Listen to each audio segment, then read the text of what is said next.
Então, só abrir aqui a gravação. Vamos lá, meus irmãos, nossa 10ª aula. Como é praxe, sempre gravamos a aula, já oramos. Mais uma vez, graça e paz, pastor Johnny, graça e paz, Gil. Graça e paz. Graça e paz, queridos. Glória a Deus. Semana passada trabalhamos bastante sobre a escola de Alexandria e de Antioquia. Inclusive, deixa eu fazer aqui uma emenda, uma errata, uma correção. Várias vezes eu estava falando, olha, a escola de Alexandria, eu queria dizer Antioquia.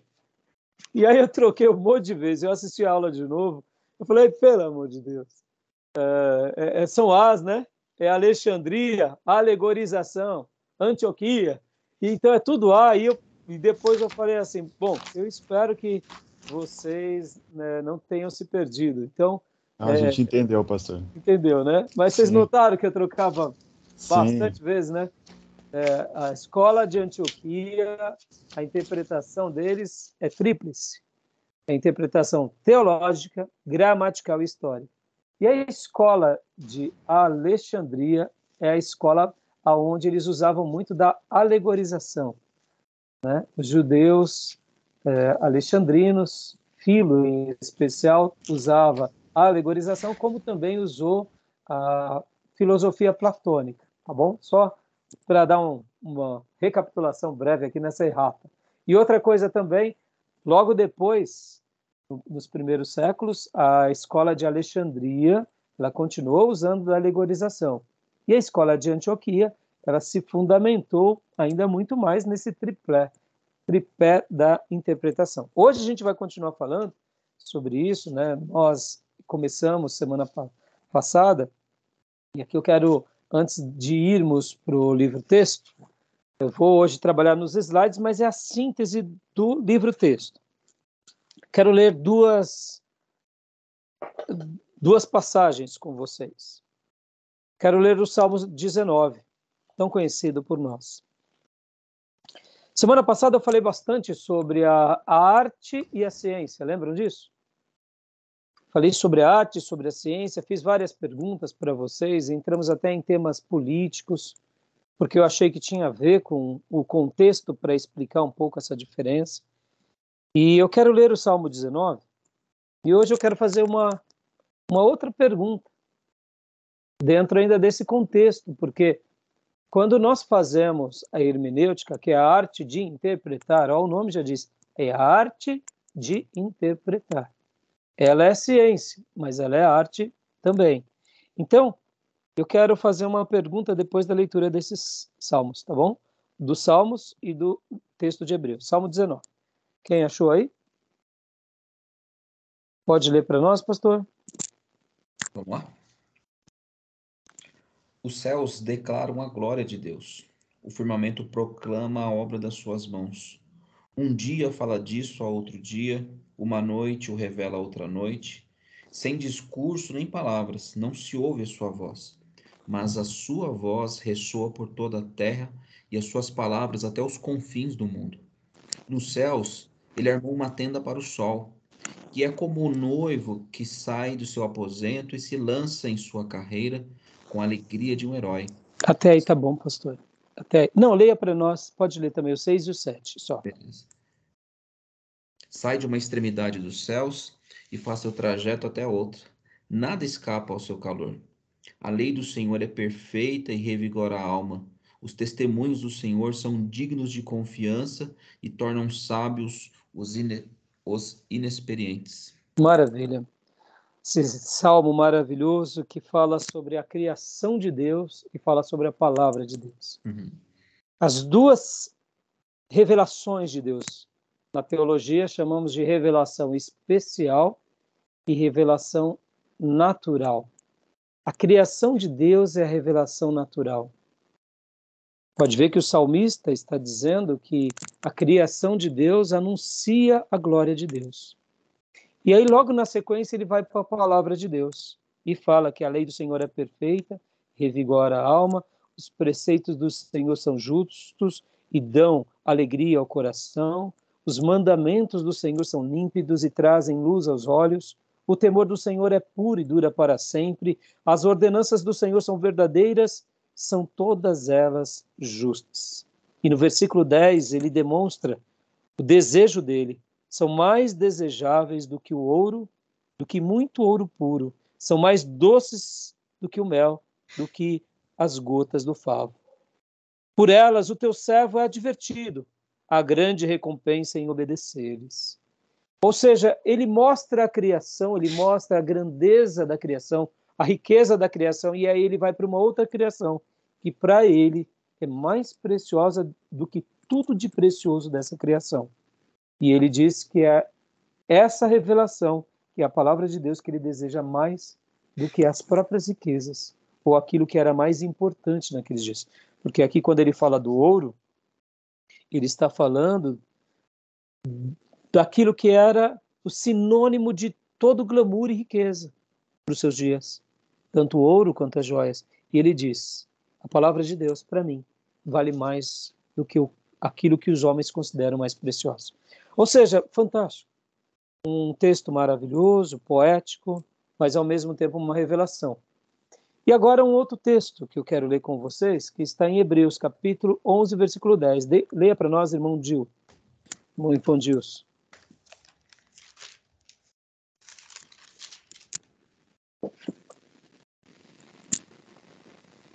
Amém. Pode ler. Pois ele esperava a cidade que tem alicerces. Estão me ouvindo? Sim, sim. Pois ele esperava a cidade que tem alicerces, cujo arquiteto edificador é Deus. Pela fé, Abraão e também a própria Sara, apesar de estéril e avançada em idade, recebeu o poder para gerar um filho, porque considerou fiel aquele que lhe havia feito a promessa. Glória a Deus. Aqui o texto está falando de Abraão. O versículo 8 começa falando sobre ele e o seu chamado, fala ele sobre a fé dele de ir por uma terra prometida, e aí fala no versículo 10, pois ele esperava a cidade que tem alicerces, cujo arquiteto e edificador é Deus. Ora, ele chega em Canaã, é um monte de terra. Será que ele estava simplesmente dizendo de Canaã? Sim e não. Era de Canaã e da nova Canaã, a vida na glória. Pode ver que Abraão é essa pessoa que vislumbra a eternidade por parte de Canaã. Ele é o pai da fé, nós somos descendentes de Abraão, e o que eu queria destacar aqui não é nem Abraão, nem a fé, mas o que eu queria destacar aqui, mais uma vez, é o versículo 10. Uma expressão que define aquilo que Deus faz. Pois ele esperava a cidade que tem alicerces, cujo arquiteto e edificador é Deus. Deus é o grande arquiteto do universo. Amém, meus irmãos? Ninguém, nem nada é como o nosso Senhor. Ele é único, ele é especial, ele é eterno, ele é soberano, e nós desfrutamos dessa obra maravilhosa e majestosa que ele criou. E nós o louvamos por isso. Isso não é só poesia, isso é revelação e verdade. E nós nos alegramos por termos a palavra dele nos iluminando, e nos atraindo e nos dizendo tudo isso daquilo que ele fez por nós. E hoje, como eu falei há pouco, eu quero fazer uma pergunta para vocês. Lembra, semana passada eu fiz uma pergunta sobre o esporte, sobre a orquestra sinfônica, sobre a medicina, sobre o direito, sobre a economia, a engenharia, e aí eu falei sobre a política, e eu perguntava, isso é ciência ou é arte? E ali vocês, junto comigo, construímos uma ideia, e eu acredito que foi boa para nós, essas construções, mas agora eu quero fazer uma outra pergunta ainda, porque a gente está estudando aqui a arte de interpretar, que é ciência, mas também que é arte. A homilética é a arte de se interpretar algo. Tem um texto, você precisa ter essa dupla visão nesse texto. E as escolas de Alexandria e de Antioquia são, eu diria, aquilo que falamos nas aulas passadas, escolas para que a gente possa aprender com eles. Porque, para mim, mesmo a escola de Antioquia, sendo a escola que é mais fácil para trabalharmos e aquela que nos livra de erros, a escola de Alexandria, quando usada adequadamente, só vai trazer o que? Essa combinação e só vai dar esse poder na arte de interpretar, quanto na arte de se entender melhor as coisas. Como eu falei para vocês, essas escolas elas se completam, elas se embelezam, né? E agora, qual é a pergunta? Qual é a pergunta? Né?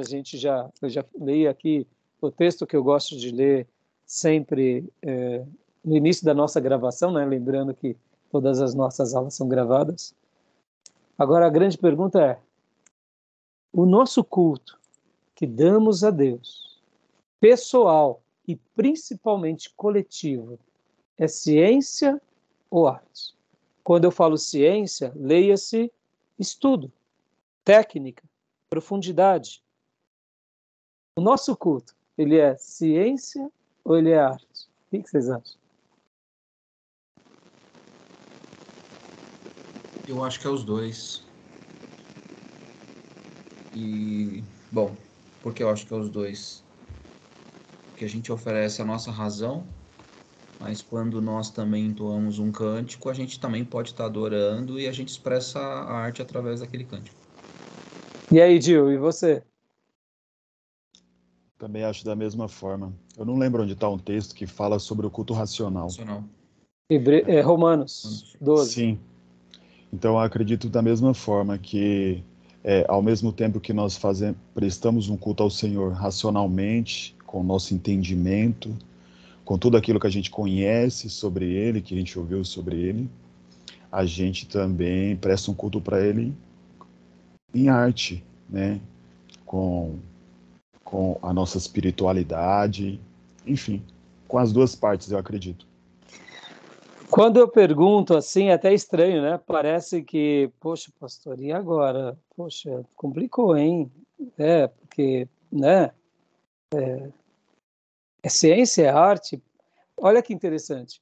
Os mais estudiosos, vamos pegar aqui, os históricos que gostam muito do estudo, eles acabam fazendo mais ciência, né?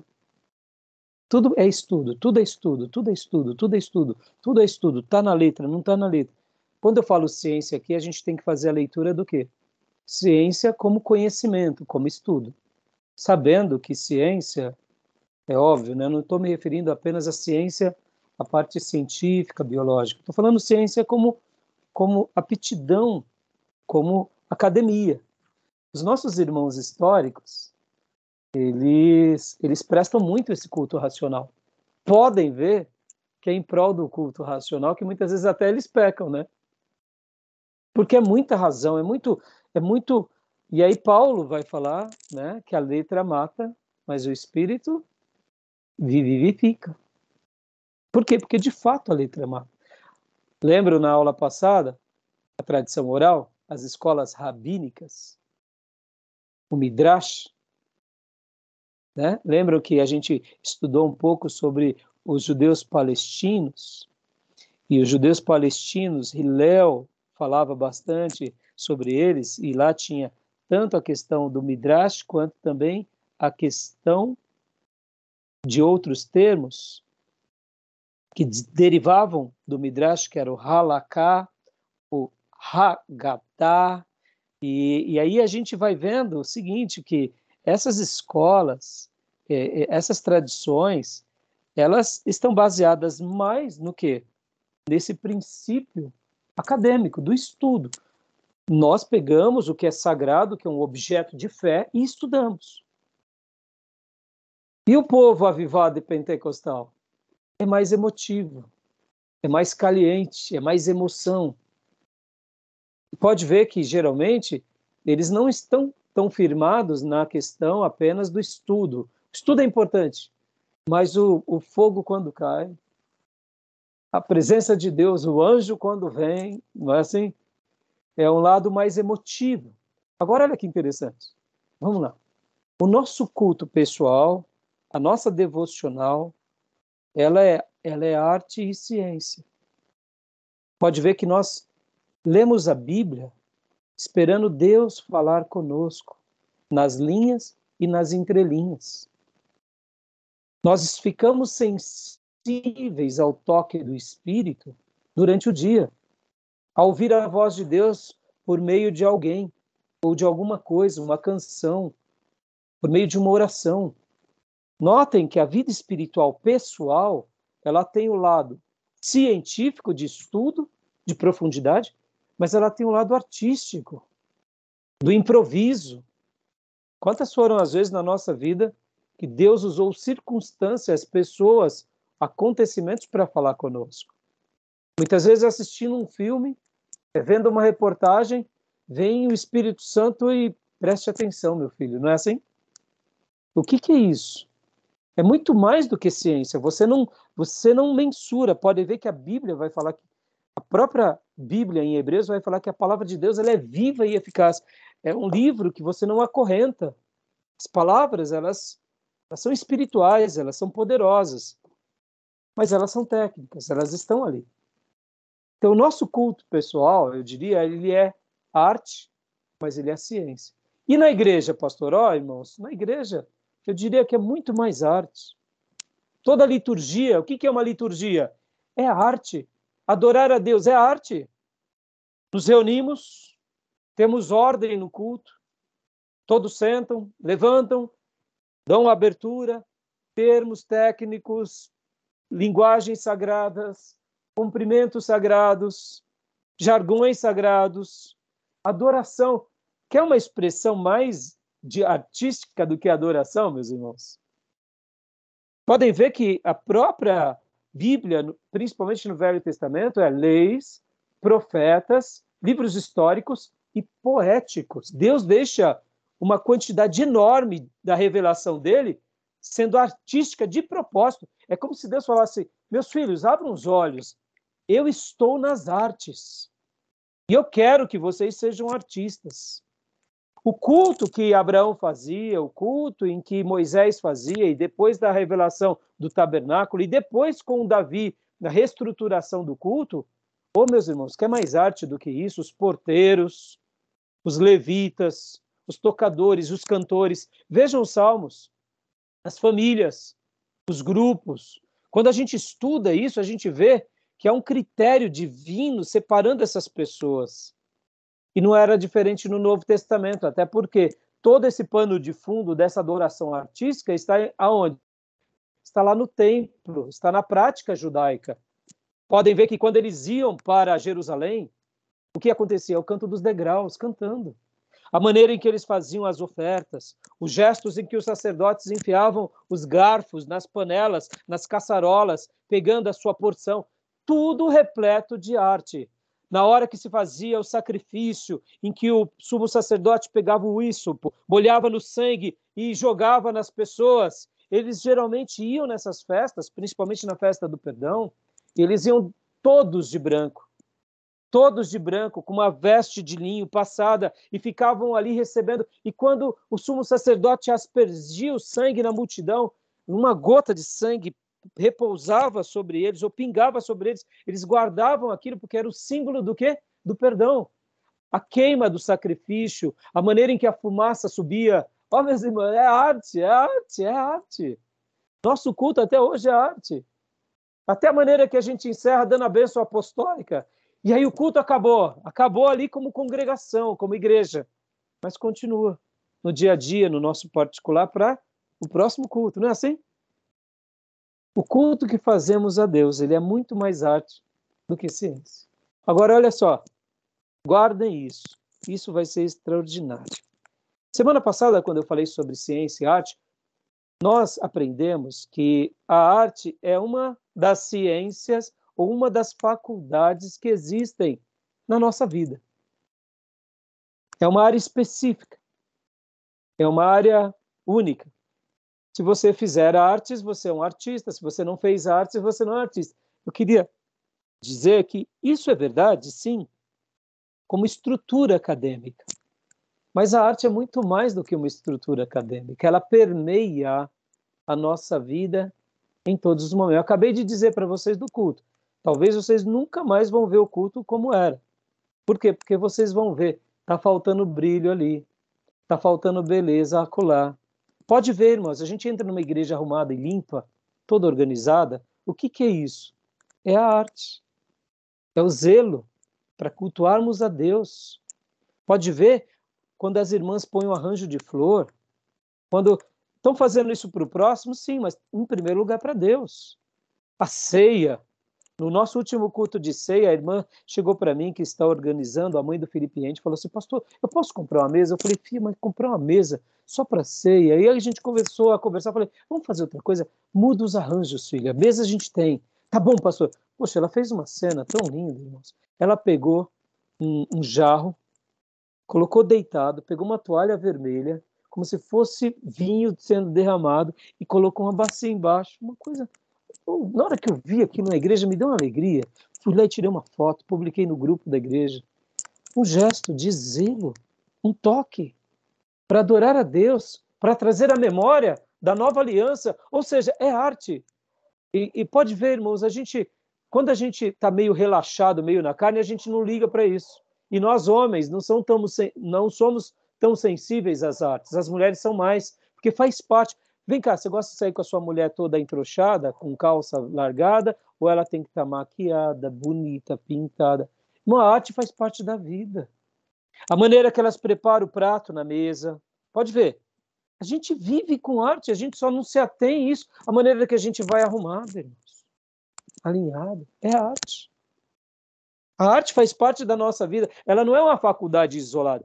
Como instituição, como tema, ela é. Porque aí você vai ter os músicos, você vai ter os poetas, você vai ter os literários, aí você vai ter os artistas, você vai ter os dramaturgos. Aí segue uma quantidade enorme de arte que existe. Mas a nossa vida, ela não é somente, eu sou um advogado sem arte. Não, na advocacia tem arte, na medicina tem arte.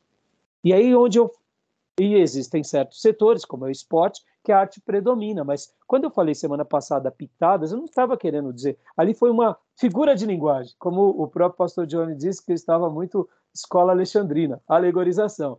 Né? E é de fato. Então, na realidade, o que eu quero dizer com tudo isso? Na realidade, aqui fazendo uma definição mais concreta, mais profunda, mais substancial. O que é a arte em si? Vamos definir a arte. O que é a arte? Porque, como eu disse, muitas vezes a gente aprendeu que a arte, lembra, no primário, no ginásio, educação artística, vamos desenhar. A gente achava que isso é educação. Mas não gosto de pintar quadro. Não... Mas quem diz? Muitas vezes você tem uma habilidade, é um tecelão, tem uma habilidade manual, você... Irmãos, é uma infinidade de coisas. Por exemplo, o marido da professora Aparecida. Irmãos, ele tem uma habilidade, irmão Antônio. Ele sabe trabalhar com ferro, sabe trabalhar com alumínio, sabe trabalhar com cimento, sabe trabalhar com... Irmãos, ele é de um capricho, ele é um artista. Ele é um artista. Sabe trabalhar com madeira, sabe trabalhar com fórmica.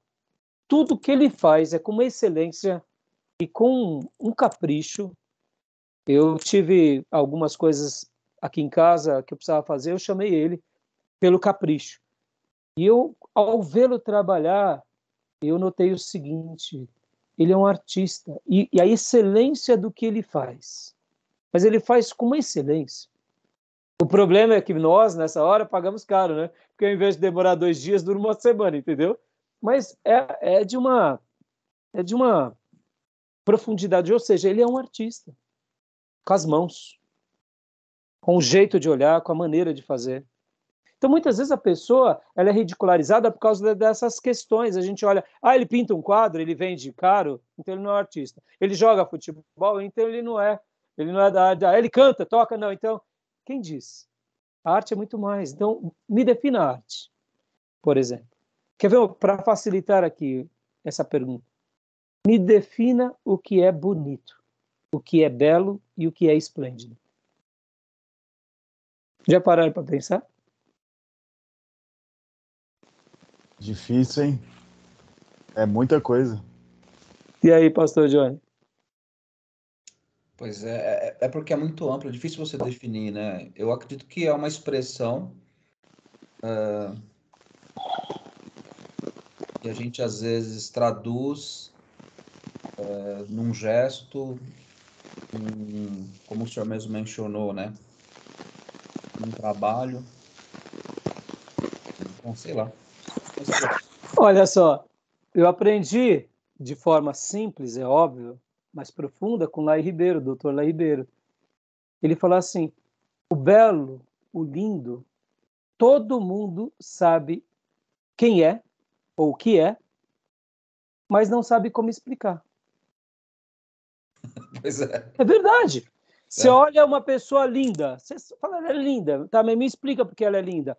Ah, aí você vai precisar de uma pessoa mais técnica.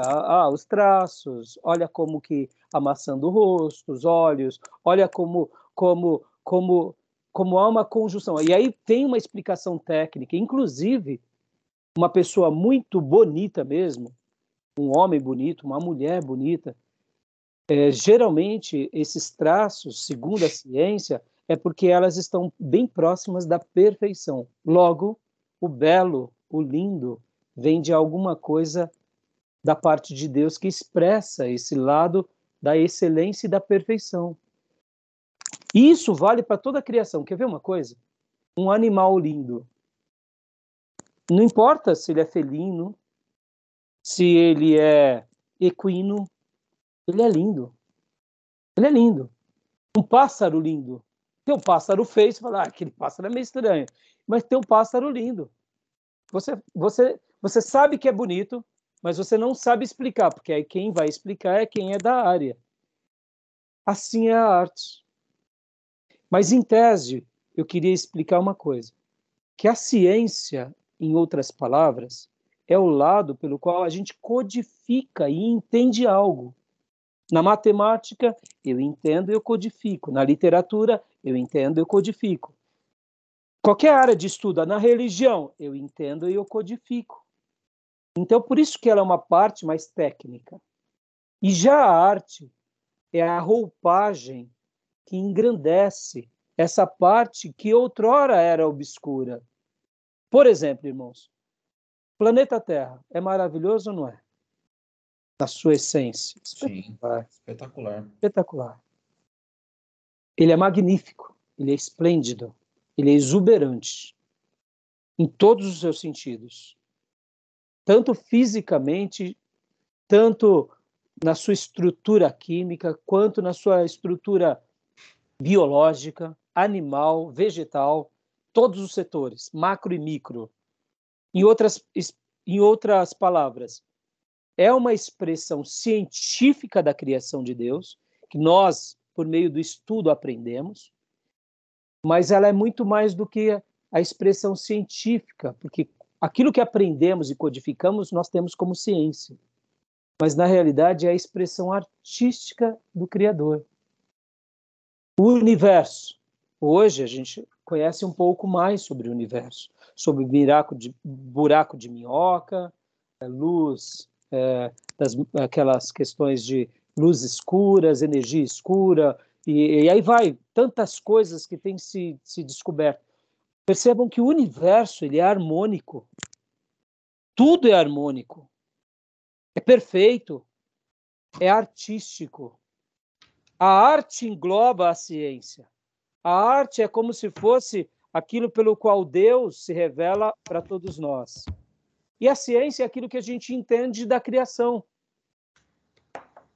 Por que eu estou falando isso? Quem é o maior artista do universo? É o Criador, meus irmãos. Ele é o maior artista. Tudo que ele faz é com arte, com beleza, com doçura, com exuberância. Então, quando eu falo sobre ciência e arte, ciência é a parte que entendemos, é a parte que codificamos, é a parte que notamos. Mas a arte é isso que embeleza. Que hora dá uma ideia e a gente compreende, e hora a gente nem compreende. Por exemplo, o mundo espiritual. Dá para a gente definir o mundo espiritual? Não dá. Mas é artístico, é exuberante, é espirituoso, é glorioso.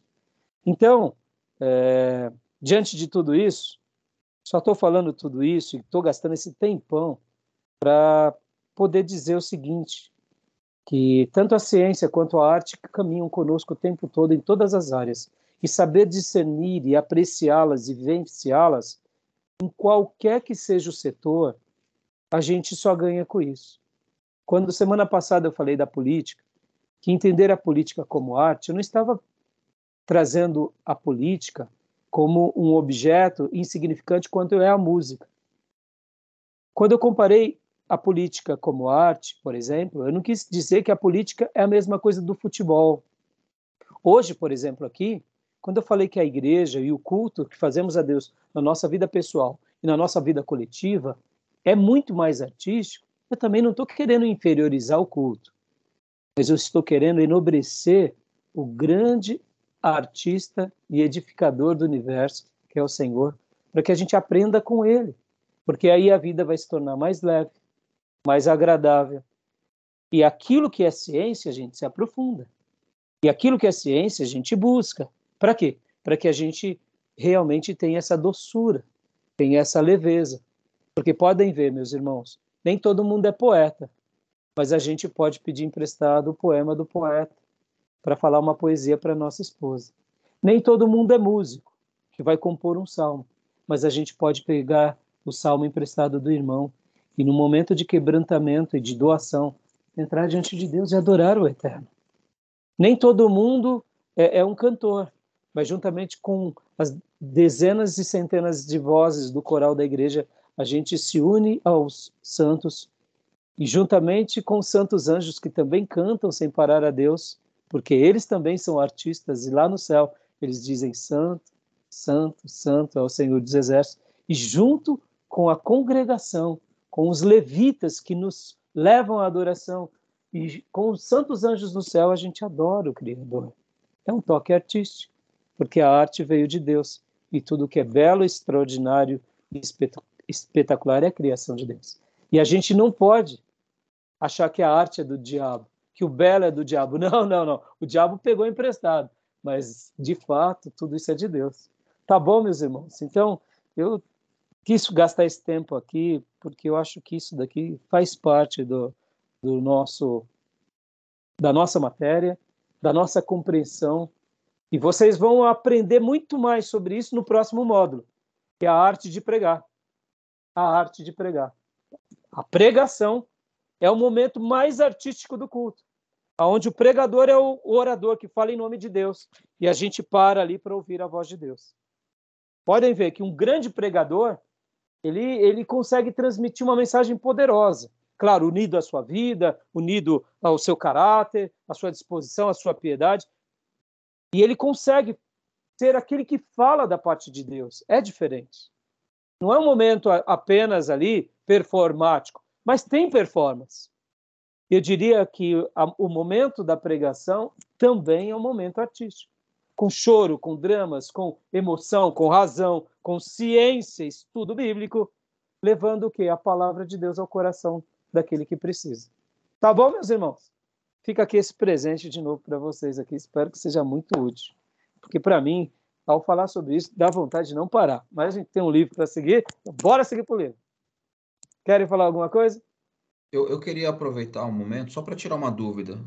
Estava revendo aqui a aula passada e eu não me recordo o significado daquelas 7 regras que Hillel, né? Havia considerado. A primeira delas, leve e pesado. E eu não marquei aqui enfim, o significado em si. Eu de fato não me recordo. Se eu puder trazer memória. Então, eu disse assim que, recapitulando, pastor Johnny, eu não sou um especialista em Hillel. Então, mas assim, o que eu entendo dessas regras? Que seria praticamente um princípio do Nelson e do Lund.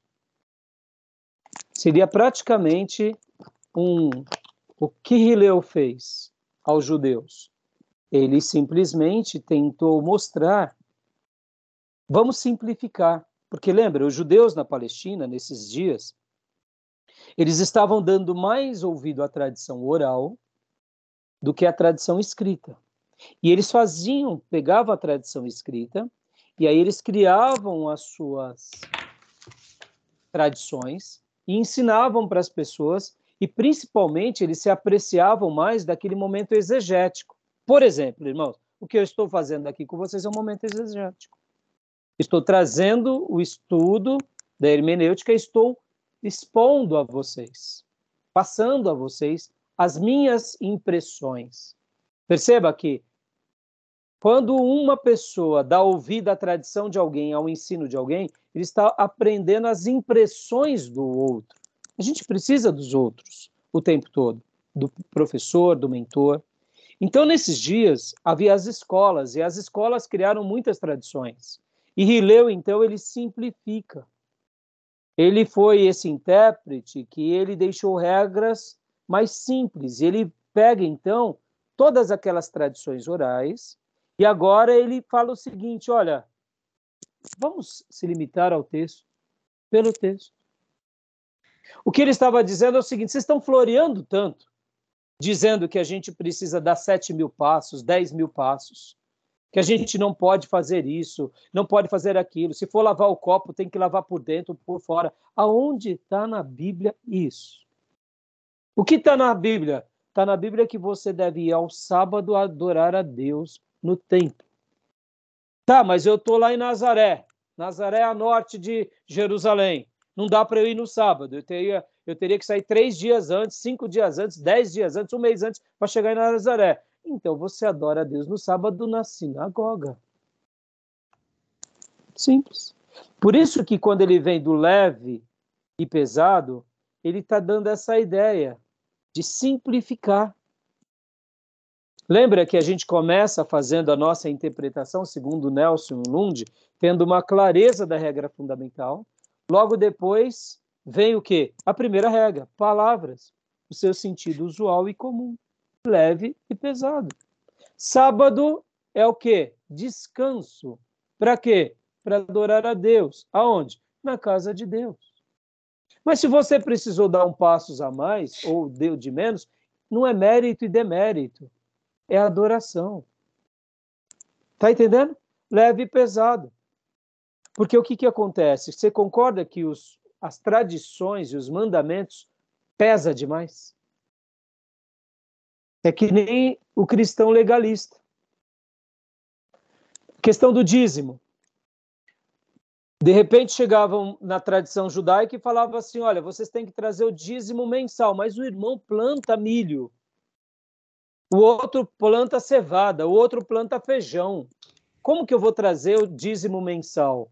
Eu trago por safra. O outro, ele cuida de parreira. O dízimo dele é anual.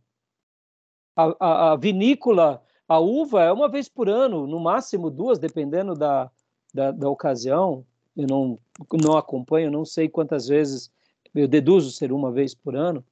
Então percebam, como que eu estou sendo cobrado pelo sacerdote de dar o dízimo do suco de uva todo mês, se eu tenho colheita uma vez por mês, por ano?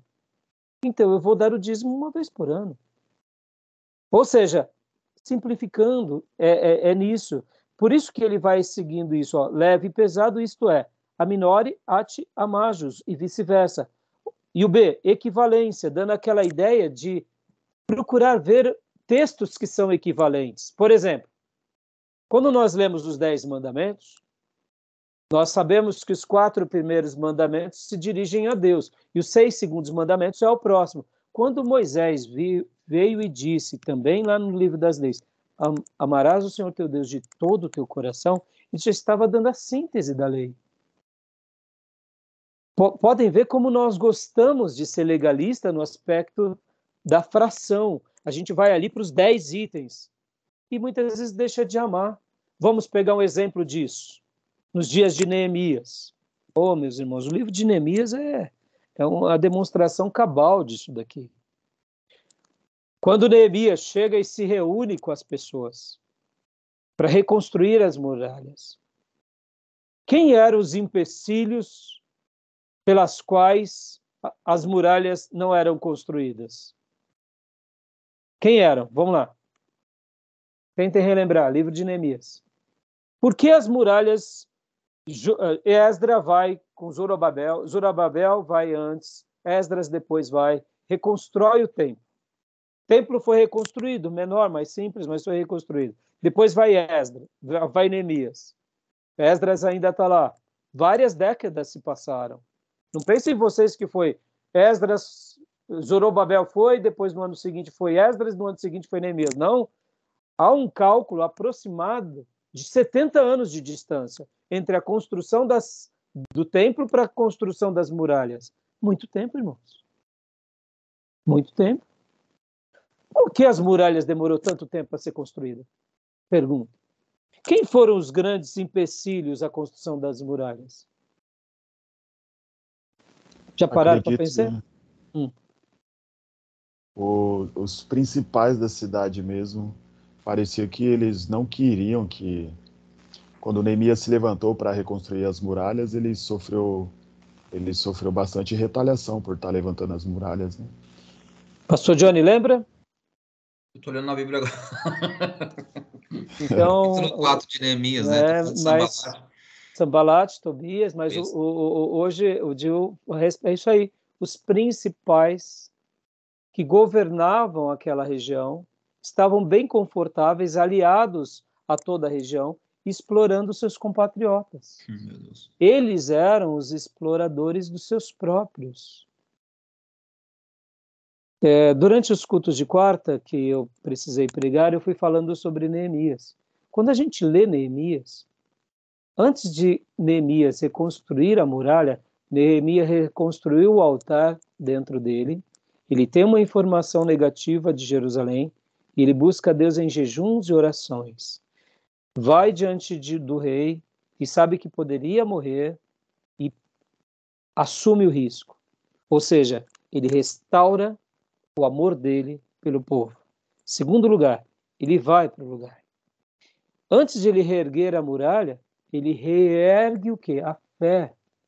Ele sacode as estruturas desses irmãos que estavam sob a liderança de Sanbalat, Tobias e de mais um outro desviado, e ele sacode esses irmãos. Esses irmãos, então, reconstroem o altar da dignidade. Para então, somente depois, acontecer a maior reconstrução. Qual foi?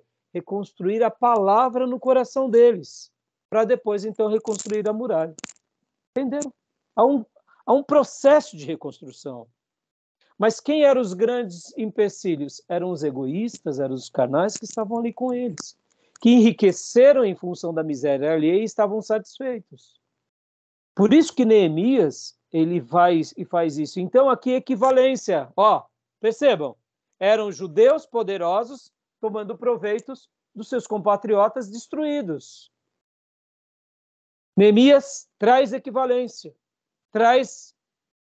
O que vocês estão fazendo? Vocês estão explorando, se vocês forem estudar o texto, vocês vão ver que os ricos emprestavam a juros altíssimos aos pobres, e eles ficavam mais pobres ainda, se apropriavam das terras. Qualquer semelhança é mera coincidência com aqueles que se dizem que são crentes e que são avarentos. A avareza é um pecado como a idolatria, irmãos, como qualquer outro pecado. Então, Neemias restaura o que? Essa dignidade. Faz com que o povo faça acertos. Faz com que os ricos peçam perdão para os pobres. E aí, diante dessa questão, há o quê? Um resgate da sua dignidade. E aí, então, Neemias começa literalmente. Aí ficou fácil. Por quê? Porque agora ele tinha homens quebrantados, convertidos, ou que se reconciliaram. Então, equivalência. Ou seja, por que eu estou falando da equivalência, irmão? Porque agora ele fez valer a lei. Percebam, irmãos, até onde eu posso chegar cobrando juros do meu irmão? Se eu sou hipócrita, eu te exploro em nome do mercado. Vamos lá, vamos pegar aqui, fazer uma denúncia. Os bancos do Brasil são agiotas legalizados. Quer coisa melhor do que ter banco? Pastor Rai, você queria ter um banco? número 1 das instituições que eu queria montar era banco, em primeiro lugar. Você tem todo o governo e tem todo o respaldo jurídico. Agora, eu acho abusivo? Acho abusivo. Se eu fosse banqueiro, eu possivelmente eu faria algo diferente.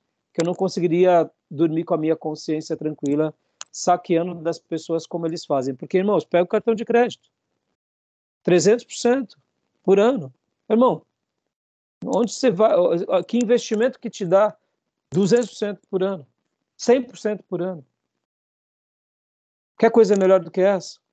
Então, em outras palavras, em países, por isso que, assim, Neemias, quando eu falo da equivalência, o que ele fez? Ele pegou a vida de Moisés, a vida de Davi, que era doador, ele pegou os valores de Deus e trouxe de volta. Agora, eu estou dizendo equivalência aqui, peguei o exemplo de Neemias, mas é óbvio que são uma infinidade de equivalência. Porque vamos falar aqui, nos dias de Hilel, eles estavam cobrando juros. Aí, como que a gente equaciona isso? A gente equaciona isso limpando a tradição e indo atrás do quê? Indo atrás, de fato, do que a Bíblia ensina e pondo isso na prática. Vamos pegar um exemplo aqui, irmãos, nos dias de Jesus. Nos dias de Jesus, sabe por que Jesus, quando ele entra no templo, ele destrói os cambistas? Não sei se vocês já estudaram, mas se não, vocês vão estudar em Introdução ao Novo Testamento. Quando Jesus destrói os cambistas, o que ele estava fazendo ali? Ele estava literalmente dizendo para os fariseus: eu não tenho parte com vocês, e vocês se tornaram um covil de salteadores, em nome de Deus. O que os judeus faziam? Pensam assim, irmão, saíam Israel de tudo que é lado para ir para o templo, certo? Eram várias caravanas para adorar a Deus. Na Páscoa, no dia dos tabernáculos, na oferta das primícias, Pentecostes, festas das luzes. Então, saíam, geralmente quando eles saíam, eles levavam suas ofertas. Então saía lá de Dan, acima do Mar da Galileia. Saía uma família trazendo 10 ovelhas, 5 bois. Quando eles chegavam, depois de um mês peregrinando, quando chegavam lá em Jerusalém, como que estava esse gado? Estava gordinho, fofinho. Lá no curral era o melhor. Chegou lá em Jerusalém como? Que nem as vacas lá do Egito de José, quase magrela, mirrada. Imagina, irmãos, você está peregrinando, o gado não pasta direito, não descansa, não engorda. O que os fariseus faziam? Eles pegavam e falavam assim: esse seu gado não é um gado consagrado a Deus. Eu te dou, você tem 5 bois? Eu te dou um bezerro. Esse bezerro, esse é consagrado. O seu não é. Esse foi consagrado na coja dos 318 sacerdotes. Estou usando aqui de propósito, tá? Você entendeu o recado. E aí o que acontece? Tá vendo essa ovelhinha sua aí? Você trouxe 10? Eu troco essas 10 por essa, porque essa é consagrada. Olha como ela tá gordinha. De você, né, irmão? Só por Deus, né? Né, irmão? Né, pastor Gil? Você vai trazer um negócio desse, né, pastor Gil? Irmão John, pastor Johnny, irmão Gil, pelo amor de Deus, você tá dando o resto para Deus? Tem vergonha, não? Imagina o constrangimento de vocês. E eu, como sacerdote, fariseu, pegava, te dava um bezerro por 5 e um cordeiro por 10. Deixava lá no meu pasto, engordava, uma semana depois o bichinho já estava todo, orava, consagrava. Por isso que eles eram desviados. Nos dias bíblicos, os fariseus, eles enriqueciam em nome das pessoas. Qualquer semelhança é mera coincidência. Está entendendo? Os dias atuais, dos pastores que usam e exploram as pessoas.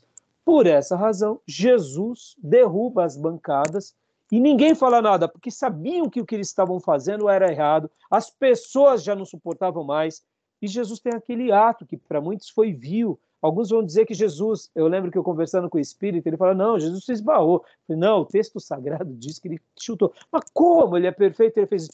Isso é um ato de ira, é Deus se irando. Nenhum problema. Deus fazendo justiça parcial ali. Então, olha só que interessante. Por que eu estou falando isso? Equivalência. O que Jesus trouxe ali? Dignidade. Vocês estão sendo injustos.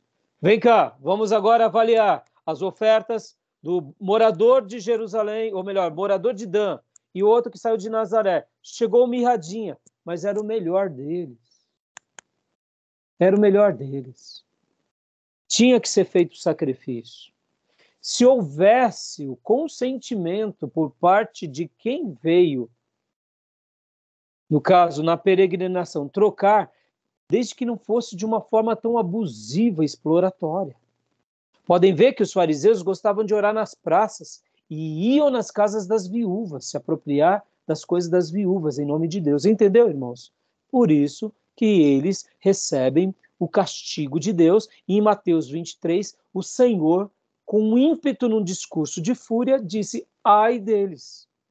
Por quê? Porque não havia equivalência na sua justiça. E aí, Hillel continua, dedução do especial para o geral, inferência a partir de várias passagens. E o que Hillel está fazendo aqui? Em tese, é o livro do Nelson e do Lund, de outras palavras, paralelismos. Era resgatando a Bíblia. Entendeu, pastor Johnny? Como eu disse, eu não sou especialista em Hillel, mas eu entendo que era isso. Tá bom? Tranquilo? Obrigado. Ficou claro? Ficou sim. Semana passada nós tínhamos parado na judeus alexandrinos. Lembra que nós falamos que os judeus alexandrinos, deixa eu até compartilhar aqui com vocês, eu vou já parar a gravação e vou começar aqui a gravação logo na sequência, tá bom? Beleza? Vamos fazer 3 módulos hoje um pouquinho mais curtinho. A gente demorou um pouco para abrir. Só um segundo, tá, irmãos?